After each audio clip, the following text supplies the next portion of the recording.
Il y a 6 grandes consignes à respecter pour réaliser un ensilage de qualité. Premièrement, il faut travailler proprement. Qu'est-ce qu'on veut dire par travailler proprement? C'est qu'il faut éviter d'introduire dans le silo des mauvaises bactéries. Ces mauvaises bactéries-là sont présentes dans le sol et elles sont présentes, par exemple, dans les fumiers. Le problème, c'est par exemple les coliformes fécaux. Ça peut être aussi des bactéries, des micro-organismes comme l'Listeria.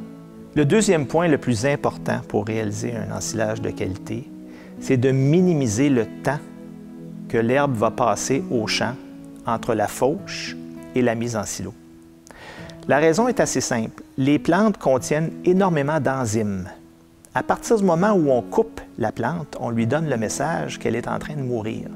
Donc, elle se transforme beaucoup dû à l'activité de ces enzymes. Alors, les enzymes vont consommer une partie de la valeur énergétique qui est contenue dans l'herbe, ce qui va en réduire beaucoup la valeur alimentaire pour la vache. Troisièmement, il faut bien connaître l'humidité et la longueur de hachage du matériel qu'on dépose dans le silo. Si l'ensilage est trop humide, on va avoir des écoulements. Il va y avoir du jus qui va sortir de l'ensilage. Malheureusement, avec ces jus-là, on entraîne beaucoup d'éléments de très grande qualité, des sucres, de la protéine, des choses comme ça. Essayer d'améliorer le taux de séchage de l'herbe, c'est une partie clé de la réussite d'un ensilage. Nous recommandons, par exemple, de faire des andins larges pour s'assurer que toute l'herbe a accès au soleil et qu'elle sèche de façon uniforme et rapide. À l'inverse, si l'ensilage est trop sec, là, à ce moment-là, on ne sera pas capable de bien consolider la masse, de bien la compacter. On va avoir présence d'air dans l'ensilage et à ce moment-là, c'est les moisissures et les levures qui vont se développer. Et malheureusement, la température va augmenter, on va avoir des pertes de matière sèche et surtout des pertes de qualité dans l'ensilage. Quatrièmement, il faut que cette humidité-là et que la longueur de hachage soit ajustée en fonction du type de silo choisi. Par exemple, si on utilise un silo vertical, on va ajuster le niveau de matière sèche ou d'humidité en fonction de la grosseur du silo.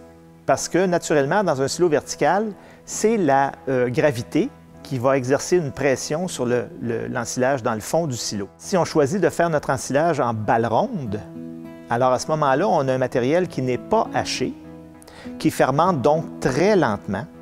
À ce moment-là, on va choisir un niveau de matière sèche plus élevé, aux alentours de 45 à 50 de matière sèche.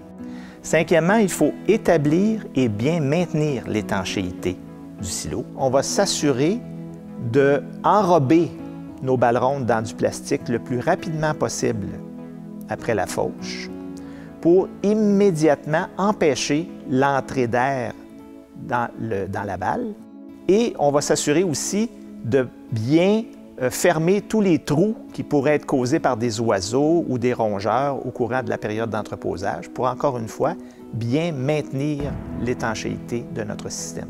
Sixièmement, il faut s'assurer de reprendre, lorsqu'on ouvre le silo, il faut s'assurer de reprendre suffisamment d'ensilage pour que le fourrage reste stable et maintienne sa qualité. L'ensilage n'est jamais mort. C'est un produit qui se conserve en absence d'air. Si on réintroduit de l'air, le matériel va recommencer à fermenter. Il faut donc s'assurer de reprendre une quantité suffisante d'ensilage à tous les jours et de travailler de la bonne façon, c'est-à-dire de maintenir une face de silo, par exemple, dans les silos horizontaux ou dans les meules, qui soit la plus lisse possible pour empêcher la détérioration de l'ensilage. La quantité à reprendre va changer en fonction de la saison. En hiver, lorsqu'il fait froid, on peut se permettre de reprendre un peu moins d'ensilage qu'en été, lorsque les températures sont très élevées et que là, les micro-organismes qui sont présents dans l'ensilage vont recommencer à travailler très rapidement.